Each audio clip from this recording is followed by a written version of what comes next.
हरे कृष्ण। ओम नमो भगवते वासुदेवाय नमः। ओम श्री बृहस्पति नमः। प्रिय श्रोताओं, आज बृहस्पतिवार के दिन सुनिए बृहस्पति देवता की संपूर्ण कथा और आरती। भारतवर्ष में एक प्रतापी और दानी राजा राज्य करता था। वह नित्य गरीबों और ब्राह्मणों की सेवा करता था। यह बात उसकी रानी को अच्छी नहीं लगती थी। वह ना ही गरीबों को दान देती और ना ही भगवान की पूजा करती थी और राजा को भी दान देने से मना किया करती थी। एक दिन राजा शिकार खेलने वन को गए हुए थे, तो रानी महल में अकेली थी। उसी समय बृहस्पति देव साधु के वेश में राजा के महल में भिक्षा लेने के लिए गए और भिक्षा मांगी। रानी ने भिक्षा देने से इनकार किया और कहा, हे साधु महाराज, मैं तो दान पुण्य से तंग आ गई हूँ। मेरे पति सारा धन लुटाते रहते हैं। मेरी इच्छा है कि हमारा सारा धन नष्ट हो जाए, फिर ना रहेगा बांस ना बजेगी बांसुरी। साधु ने कहा, देवी तुम तो बड़ी विचित्र हो। धन संतान तो सभी मनुष्य चाहते हैं। पुत्र और लक्ष्मी तो पापी के घर भी होने चाहिए। यदि तुम्हारे पास धन अधिक है तो भूखों को भोजन कराओ, प्यासों के लिए प्याऊ बनवाओ, मुसाफिरों के लिए धर्मशालाएं खुलवाओ। जो निर्धन कुंवारी कन्या हैं उनका विवाह आदि करो। ऐसे और कई काम हैं जिनके करने से तुम्हारा यश लोक परलोक में फैलेगा। परंतु रानी पर उपदेश का कोई प्रभाव न पड़ा। वह बोली, महाराज आप मुझे कुछ न समझाइए।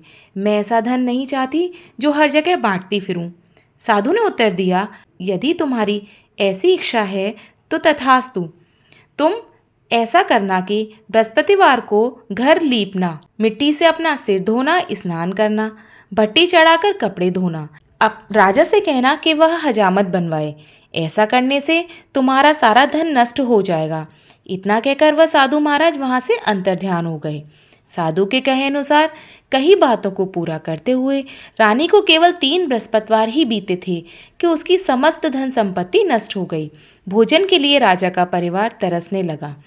तब एक दिन राजा ने रानी से कहा कि रानी तुम यहीं रहो, मैं दूसरे देश को जाता हूँ, क्योंकि यहाँ पर सभी लोग मुझे जानते हैं, इसलिए मैं कोई छोटा मोटा कार्य नहीं कर सकता। ऐसा कहकर राजा परदेश चला गया। वहाँ वह जंगल से लकड़ी काट कर लाता और शहर में बेच देता। इस तरह वह अपना जीवन व्यतीत करने लगा।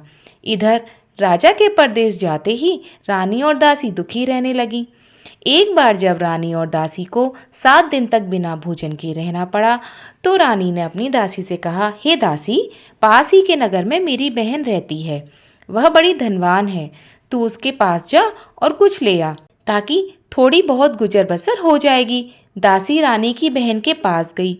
उस दिन गुरुवार था और रानी की बहन उस समय बृहस्पतिवार व्रत की कथा सुन रही थी। दासी ने रानी की बहन को अपनी रानी का संदेश दिया, लेकिन रानी की बहन ने कोई उत्तर नहीं दिया, क्योंकि जब तक कथा होती है तब तक ना ही बोलते हैं और ना ही उठते हैं। जब दासी को रानी की बहन से कोई उत्तर नहीं मिला तो वह बहुत दुखी हुई और उसे बड़ा क्रोध आया। दासी ने वापस आकर रानी को सारी बात बता दी। ये सारी बातें सुनकर रानी ने अपने भाग्य को कोसा। उधर रानी की बहन ने सोचा कि मेरी बहन की दासी आई थी, परंतु मैं उससे नहीं बोली, इससे वह बहुत दुखी हुई होगी। कथा सुनकर और पूजन समाप्त करके वह अपनी बहन के घर आई और कहने लगी, हे बहन, मैं बृहस्पतिवार का व्रत कर रही थी। तुम्हारी दासी मेरे घर आई थी, परंतु जब तक कथा होती है तब तक ना तो उठते हैं और ना ही बोलते हैं, इसलिए मैं नहीं बोली। कहो दासी क्यों गई थी? रानी बोली, बहन तुमसे क्या छुपाऊं, हमारे घर में खाने तक को अनाज नहीं था। ऐसा कहते कहते रानी की आंखें आंसुओं से भर आईं। उसने दासी समेत पिछले 7 दिनों से भूखे रहने तक की बात अपनी बहन को विस्तार पूर्वक सुना दी। रानी की बहन बोली, देखो बहन, भगवान बृहस्पति देव सबकी मनोकामनाओं को पूर्ण करते हैं। देखो शायद तुम्हारे घर में अनाज रखा हो। पहले तो रानी को विश्वास नहीं हुआ, पर बहन के आग्रह करने पर उसने अपनी दासी को अंदर भेज दिया, तो उसे सचमुच अनाज से भरा एक घड़ा मिल गया। यह देखकर दासी को बड़ी हैरानी हुई। दासी रानी से कहने लगी, हे रानी, जब हमको भोजन नहीं मिलता तो हम व्रत ही तो करते हैं, इसलिए क्यों ना इनसे व्रत की कथा और विधि पूछ ली जाए। ताकि हम भी उस व्रत को कर सकें।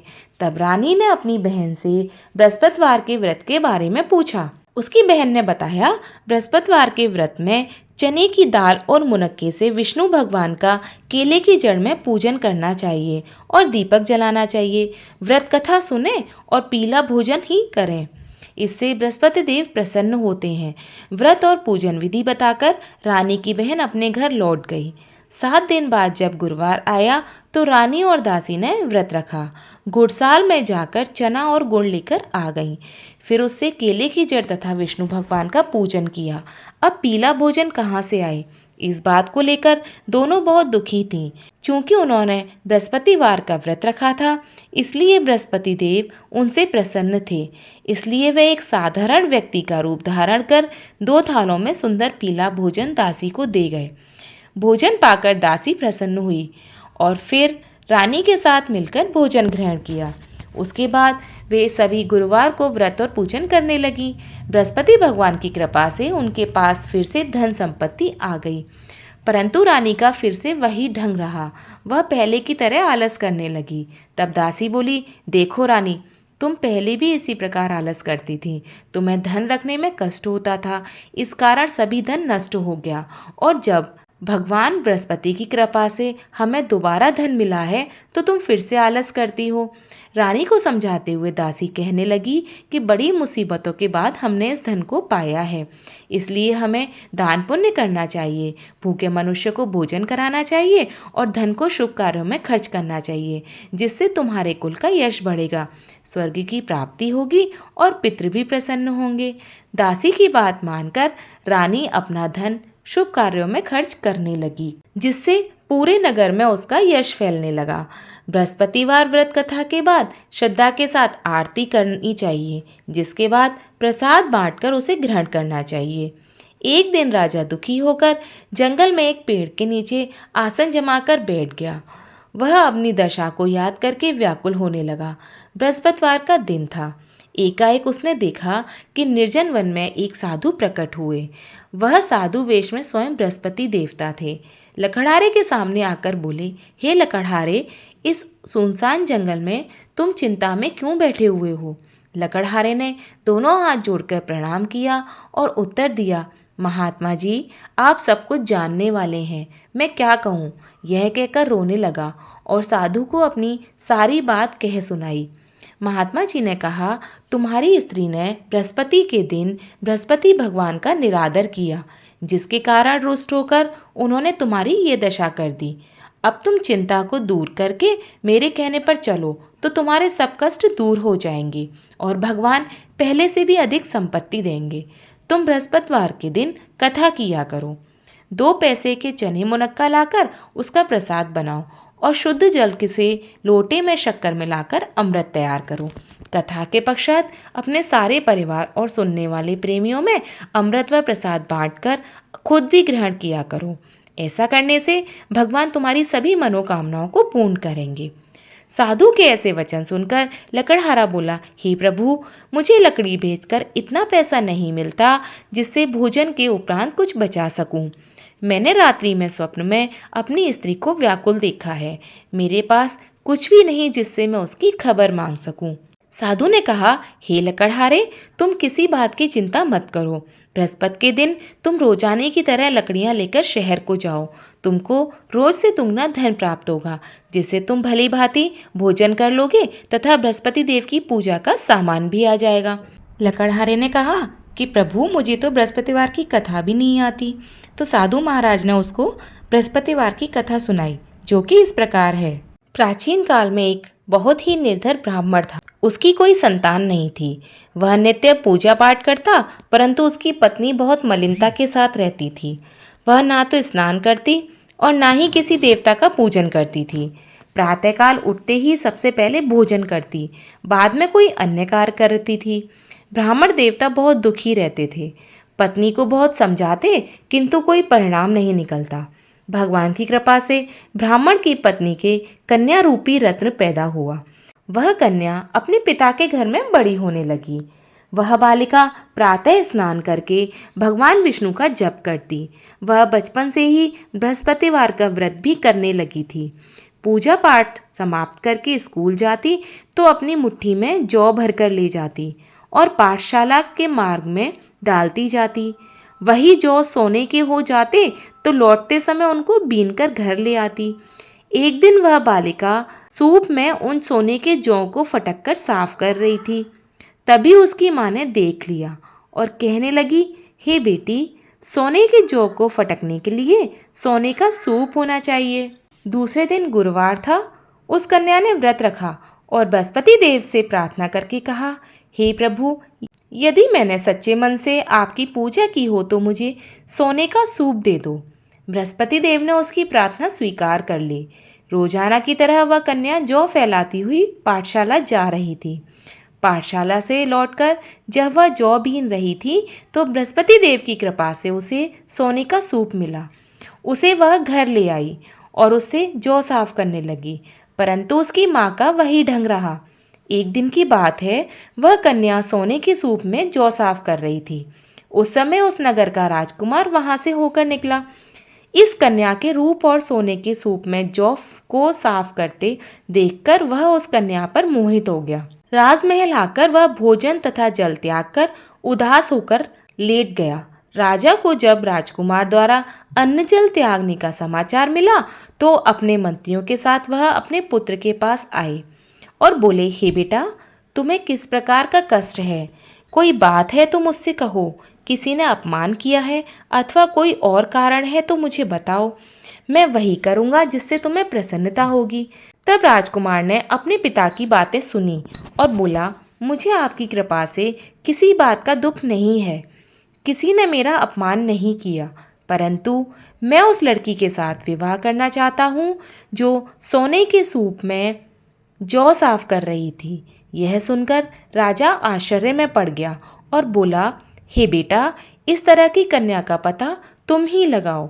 मैं उसके साथ तुम्हारा विवाह अवश्य करवा दूंगा। राजकुमार ने राजा को उस लड़की के घर का पता बतलाया। मंत्री उस लड़की के घर गए और राजा के आदेश ब्राह्मण को सुनाया। कुछ ही दिन बाद ब्राह्मण की कन्या का विवाह राजकुमार के साथ संपन्न हो गया। कन्या के घर से जाते ही उस ब्राह्मण देवता के घर में पहले की तरह गरीबी का वास हो गया। अब भोजन के लिए भी अन्न बड़ी मुश्किल से मिलता था। एक दिन दुखी होकर ब्राह्मण अपनी पुत्री से मिलने गया। बेटी ने पिता की दुखी अवस्था को देखा और अपनी माँ का समाचार पूछा। ब्राह्मण देवता ने सभी हाल कह सुनाया। तब कन्या ने बहुत सारा धन देकर अपने पिता को विदा कर दिया। इस तरह ब्राह्मण का कुछ समय सुखपूर्वक बीत गया, लेकिन कुछ दिन बाद फिर वही हाल हो गया। ब्राह्मण फिर अपनी कन्या के यहाँ गया और सभी हाल कहा तो पुत्री कहने लगी, हे पिताजी, आप माताजी को यहाँ ले आइए। मैं उन्हें यह विधि बता दूंगी जिससे गरीबी दूर हो जाएगी। अब ब्राह्मण देवता अपनी पत्नी को साथ लेकर अपनी पुत्री के पास राजमहल पहुँचे तो पुत्री अपनी माँ को समझाने लगी, हे माँ, तुम प्रातःकाल उठकर प्रथम स्नान आदि करके विष्णु भगवान का पूजन किया करो तो सब दरिद्रता दूर हो जाएगी। परंतु उसकी माँ ने उसकी एक भी बात नहीं मानी। वह प्रातःकाल उठकर अपनी पुत्री के बच्चों की झूठन को खा लेती थी। एक दिन उसकी पुत्री को बहुत गुस्सा आया। उसने एक रात कोठरी से सारा सामान निकाल दिया और उसमें अपनी माँ को बंद कर दिया। प्रातः उसमें से निकाला और स्नान आदि कराकर पूजा पाठ करवाया तो उसकी माँ की बुद्धि ठीक हो गई। इसके बाद वह नियम से पूजा पाठ करने लगी और प्रत्येक बृहस्पतिवार को व्रत करने लगी। इस व्रत के पुण्य प्रभाव से उसकी माँ भी बहुत धनवान हो गई और बृहस्पति देवता के प्रभाव से स्वर्ग को प्राप्त हुई। वह ब्राह्मण भी सुखपूर्वक इस लोक का सुख भोग कर स्वर्ग को प्राप्त हुए।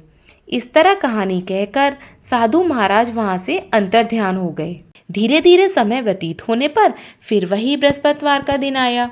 लकड़हारा जंगल से लकड़ी काटकर किसी शहर में बेचने गया। उसे उस दिन से और अधिक पैसे मिले। राजा ने चना गुड़ आदि लाकर गुरुवार का व्रत किया। उस दिन से उसके सभी कलेश दूर हो गए। परंतु जब दोबारा गुरुवार का दिन आया तो बृहस्पतिवार का व्रत करना भूल गया। इस कारण बृहस्पति भगवान नाराज हो गए। उस दिन उस नगर के राजा ने विशाल यज्ञ का आयोजन किया तथा शहर में यह घोषणा करा दी कि कोई भी मनुष्य अपने घर में भोजन नहीं बनाएगा, न आग जलाएगा। समस्त जनता मेरे यहाँ भोजन करने आएगी। इस आज्ञा को जो नहीं मानेगा उसे फांसी की सजा दी जाएगी। इस तरह की घोषणा संपूर्ण नगर में करवा दी गई। राजा की आज्ञा अनुसार शहर के सभी लोग भोजन करने गए, लेकिन लकड़हारा कुछ देर से पहुंचा, इसलिए राजा उसको अपने साथ घर लिवा लाए और ले जाकर भोजन करा रहे थे। तो रानी की दृष्टि उस खूंटी पर पड़ी जिस पर उसका हार लटका हुआ था। वह वहां दिखाई नहीं दिया। रानी ने निश्चय किया कि मेरा हार इस मनुष्य ने ही चुरा लिया है। उसी समय सिपाहियों को बुलाकर उसको कारागार में डलवा दिया।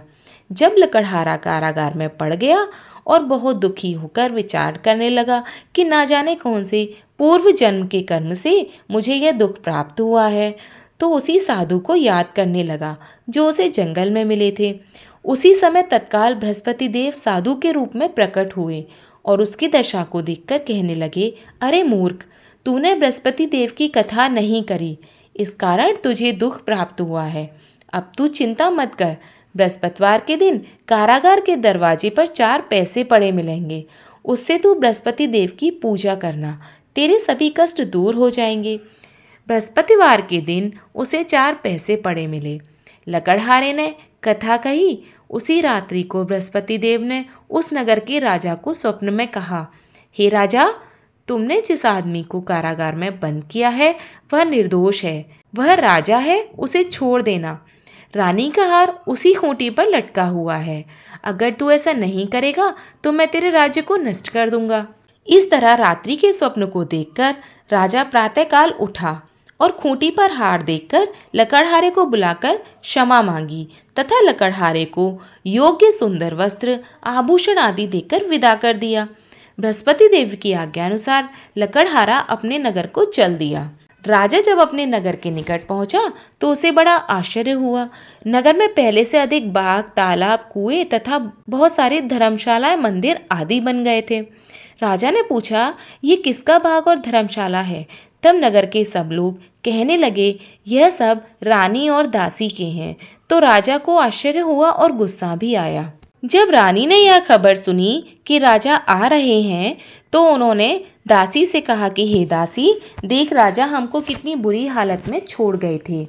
हमारी ऐसी हालत देखकर वह लौट न जाए, इसलिए तू दरवाजे पर खड़ी हो जा। आज्ञा अनुसार दासी दरवाजे पर खड़ी हो गई। राजा आए तो उन्हें अपने साथ लिवा लाई। तब राजा ने क्रोध करके अपनी रानी से पूछा कि यह धन तुम्हें कैसे प्राप्त हुआ? तब उन्होंने कहा, हमें यह सब धन बृहस्पति देव के व्रत के प्रभाव से प्राप्त हुआ है। राजा ने निश्चय किया कि 7 रोज बाद तो सभी बृहस्पति देव का पूजन करते हैं, परंतु मैं प्रतिदिन दिन में 3 बार कहानी और रोज व्रत किया करूँगा। अब हर समय राजा के दुपट्टे में चने की दाल बंधी रहती थी तथा दिन में 3 बार कहानी कहता था। एक रोज राजा ने विचार किया कि चलो अपनी बहन के घर हो आवें। इस तरह निश्चय कर राजा घोड़े पर सवार हो अपनी बहन के यहाँ चलने लगा। मार्ग में उसने देखा कि कुछ आदमी एक मुर्दे को लिए जा रहे हैं।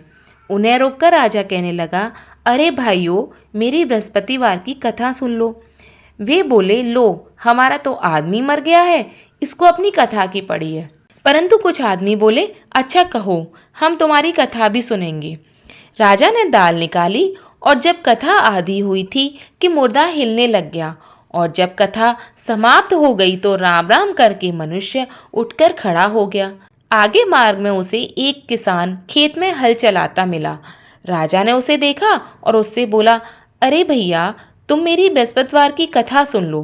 किसान बोला, जब तक मैं तेरी कथा सुनूंगा तब तक 4 हरैये जोत लूंगा, जा अपनी कथा किसी और को सुनाना। इस तरह राजा आगे चलने लगा। राजा के हटते ही बैल पछाड़ खाकर गिर गए तथा किसान के पेट में बड़ी जोर का दर्द होने लगा। उस समय उसकी माँ रोटी लेकर आई। उसने जब ये देखा तो अपने पुत्र से सब हाल पूछा और बेटे ने सभी हाल कह दिया। तो बुढ़िया दौड़ी दौड़ी उस घुड़सवार के पास गई और बोली, मैं तेरी कथा सुनूंगी, तू अपनी कथा मेरे खेत पे चलकर कहना। राजा ने बुढ़िया के खेत पर जाकर कथा कही, जिसके सुनते ही वह बैल उठ खड़े हुए तथा किसान के पेट का दर्द भी बंद हो गया। राजा अपनी बहन के घर पहुंचा। बहन ने भाई की खूब मेहमानी की। दूसरे रोज प्रातःकाल राजा जगा तो वह देखने लगा कि सब लोग भोजन कर रहे हैं। राजा ने अपनी बहन से कहा, ऐसा कोई मनुष्य है जिसने भोजन नहीं किया हो? मेरी बृहस्पतिवार की कथा सुन ले। बहन बोली, हे भैया, यह देश ऐसा ही है। पहले यहाँ लोग भोजन करते हैं, बाद में अन्य कोई काम करते हैं। अगर कोई पड़ोस में हो तो देखा हूँ। वह ऐसा कहकर देखने चली गई, परंतु उसे कोई ऐसा व्यक्ति नहीं मिला जिसने भोजन ना किया हो। अतः वह एक कुम्हार के घर गई, जिसका लड़का बीमार था। उसे मालूम हुआ कि उसके यहाँ 3 रोज से किसी ने भोजन नहीं किया है। रानी ने अपने भाई की कथा सुनने के लिए कुम्हार से कहा। वह तैयार हो गया। राजा ने जाकर बृहस्पतिवार की कथा कही, जिसको सुनकर उसका लड़का ठीक हो गया। अब तो राजा की प्रशंसा होने लगी। एक रोज राजा ने अपनी बहन से कहा कि हे बहन, हम अपने घर को जाएंगे, तुम भी तैयार हो जाओ। राजा की बहन ने अपनी सास से कहा। सास ने कहा, हाँ चली जा, परंतु लड़कों को लेकर मत जाना, क्योंकि तेरे भाई की कोई औलाद नहीं है। बहन ने अपने भैया से कहा, हे भैया, मैं तो चलूँगी, पर कोई बालक नहीं जाएगा। राजा बोला, जब कोई बालक नहीं चलेगा तब तुम ही क्या करोगी चलकर? बड़े दुखी मन से राजा अपने नगर को लौट आया। राजा ने अपनी रानी से कहा, हम निर्वंशी हैं, हमारा मुंह देखने का भी धर्म नहीं है और कुछ भोजन आदि नहीं किया। रानी बोली, हे प्रभु, बृहस्पति देव ने हमें सब कुछ दिया है, वह हमें औलाद भी अवश्य देंगे। उसी रात को बृहस्पति देव ने राजा से स्वप्न में कहा, हे राजा, उठ, सभी सोच त्याग दे, तेरी रानी गर्भ से है। राजा को यह बात सुनकर बड़ी खुशी हुई। 9वें महीने में उसके गर्भ से एक सुंदर पुत्र पैदा हुआ। तब राजा बोला, हे रानी, स्त्री बिना भोजन के रह सकती है, परंतु बिना कहे नहीं रह सकती। जब मेरी बहन आए तो तुम उससे कुछ मत कहना। रानी ने सुनकर हाँ कर दी। जब राजा की बहन ने यह शुभ समाचार सुना तो वह बहुत खुश हुई और बधाई लेकर अपने भाई के यहाँ आई। तभी रानी ने कहा, घोड़ा चढ़कर तो नहीं आई, गधा चढ़ी चली आई। राजा की बहन बोली, भाभी, मैं इस प्रकार ना कहती तो तुम्हें औलाद कैसे मिलती? बृहस्पति देव ऐसे ही हैं, जैसे जिसके मन में कामनाएं हैं सभी को पूर्ण करते हैं। जो सद्भावना पूर्वक बृहस्पतिवार का व्रत करता है एवं कथा पढ़ता है अथवा सुनता है, वह दूसरों को सुनाता है, बृहस्पति देव उसकी सभी मनोकामनाएं पूर्ण करते हैं। बोलिए बृहस्पति देव भगवान की जय। ओम जय बृहस्पति देवा, स्वामी जय बृहस्पति देवा। छिन छिन भोग लगाऊं कल दी फल मेवा। ओम जय बृहस्पति देवा। तुम पूर्ण परमात्मा, तुम अंतर्यामी, स्वामी तुम अंतर्यामी। जगत पिता जगदीश्वर, तुम सबके स्वामी। ओम जय बृहस्पति देवा। चरणामृत निज निर्मल, सब पातक हरता, स्वामी सब पातक हरता। सकल मनोरथ दायक, कृपा करो भरता। ओम जय बृहस्पति देवा। तन मन धन अर्पण कर, जो जन शरण पड़े, स्वामी जो जन शरण पड़े। प्रभु प्रकट तब होकर, आकर द्वार खड़े। ओम जय बृहस्पति देवा। दीन दयाल दयानिधि, भक्तन हितकारी, स्वामी भक्तन हितकारी। पाप दोष सब हरता, भव बंधन हारी। ओम जय बृहस्पति देवा। सकल मनोरथ दायक, सब संशय तारो, स्वामी सब संशय तारो। विषय विकार मिटाओ, संतन सुखकारी। ओम जय बृहस्पति देवा। जो कोई आरती तेरी प्रेम सहित गावे, स्वामी प्रेम सहित गावे। ज्येष्ठानंद बंद सौ सौ निश पावे, ओम जय बृहस्पति देवा। सब बोलो विष्णु भगवान की जय, सब बोलो बृहस्पति देव भगवान की जय। प्रिय श्रोताओं, यह थी बृहस्पति देव भगवान की कथा और आरती। अगर आपको हमारा यह वीडियो अच्छा लगा हो तो इसे लाइक करें, हमारे चैनल को सब्सक्राइब करें और वीडियो को शेयर करें। अगर आपने यह वीडियो अंत तक देखा है तो कमेंट में ओम नमो भगवते वासुदेवाय नमः अवश्य लिखें।